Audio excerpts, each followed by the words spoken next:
Thank you for making time to come. Actually, today's topic is mainly some of a higher level, actually senior management level. In fact, we have actually shared with a few committee, specifically from Kementerian Pendidikan as well as Notek Kebudayaan as well as the data committee actually. But some of them they send professors over to do the summary for the team because many of them are outstation. They cannot just come, travel and listen to 20 minutes and travel a few hours back. It's kind of tough for them.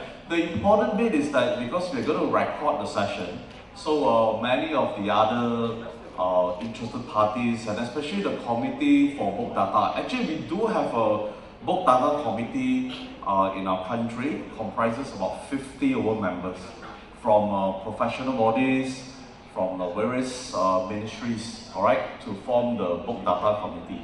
Now, the data is actually very important because with data, with understanding of data, with understanding of how do we process data, actually it helps us make a better and more informed decision about the future of book selling.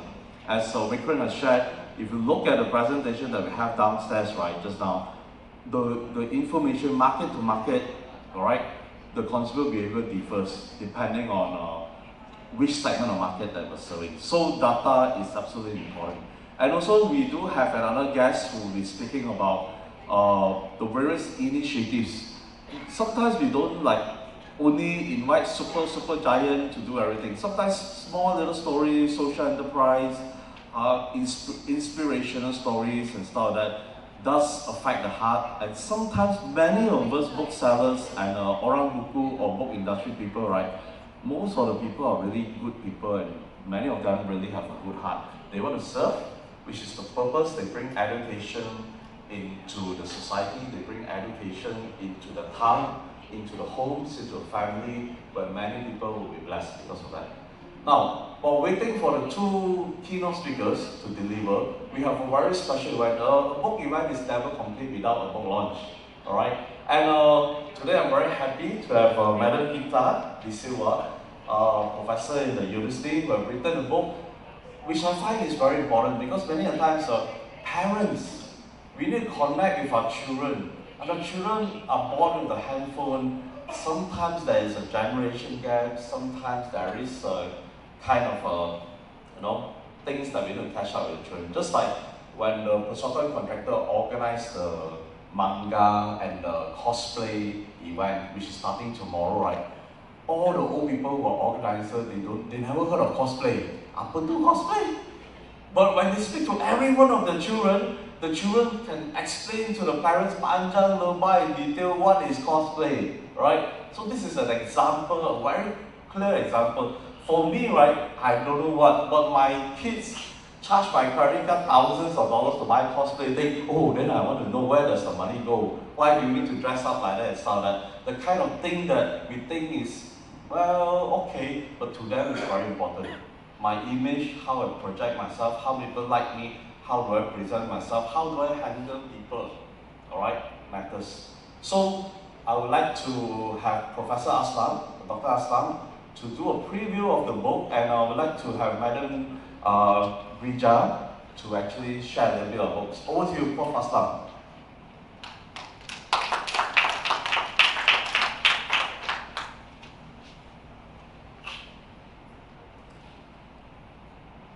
Thank you, Mr. Keith Tong, the man behind all these events in PWTC. We call it PWTC those days. It's WTC now. It's WTC now. So thank you very much for inviting me to say a few words regarding this book. Disconnect to connect. All right. So we are looking at two verbs and one preposition. Now, if you really look at the title itself, disconnect to connect provides you, even though it's three words, there are three words there, but I think you can talk about this book for maybe 30,000, 300,000 words. It's not just three words. So looking at this book, I think the author, yes, Miss Rija, you have put lots of effort, lots of thoughts. You have done lots of research on how to connect to disconnect. So if you look at this book, if you read this book, it provides you with how generation has moved on.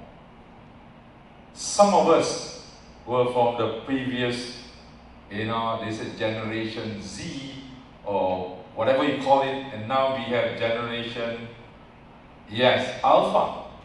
Now if you look at it, we cannot, this is something that I like to reiterate. You cannot bring whatever you as a parent experienced previously into your own children of this generation and tell them, this is what I want. No. Therefore, you have not embraced the shift. Because embracing the shift in humanity, embracing the shift in mankind, embracing the shift between the different generations, it's never easy, but it has to happen. Because you cannot live in your past, you have to live in your present. So who are the present? Your children. You came from the past, but you still exist. But your children are just existing. So you cannot impose. But one thing, as I mentioned to the author just now, values are values. Whether you are in the previous generation, current generation, the future generation, values are there.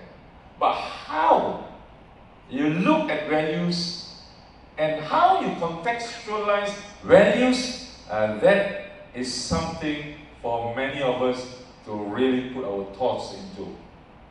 Because the setting has changed. The context has changed. So we need to change. We have to embrace the shift.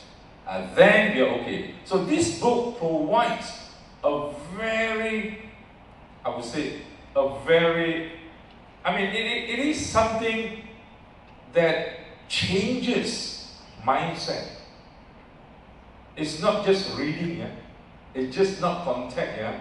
It is changing human beings to believe that family still stands, family values still need to be adopted, or some will say we adapt it and then we adopt it.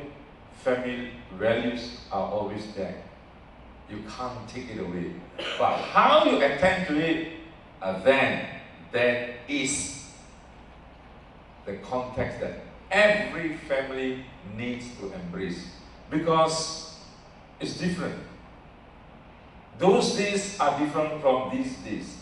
And your setting, where you are, whether you're in an urban area, suburban, rural, whatever, the values stay. But change has taken place. Technology is not going to stop that. While we are talking now, things are happening in technology. And when I do training for teachers, I always say this. Cikgu-cikgu, dengar baik-baik cikgu. Teknologi tidak akan menggantikan guru-guru. Tetapi guru-guru yang ada teknologi punya kemahiran akan ganti guru yang tidak ada teknologi. And that's a fact. And always remember that technology is not the end. Technology is a means to the end. So technology is not our master. Technology is our servant. Once technology becomes your master, then you lose your direction. So always remember, technology is our servant, we are the masters. So deal technology according to the context. So therefore, to summarize this, parents or children or anyone out there, get this book. Read this book. Don't just buy. Get this book, read this book, internalize it, apply it according to the context of your own family. God willing, inshallah, you'll get a very clear message. Like they say, you live happily ever after. Okay? Thank you very much.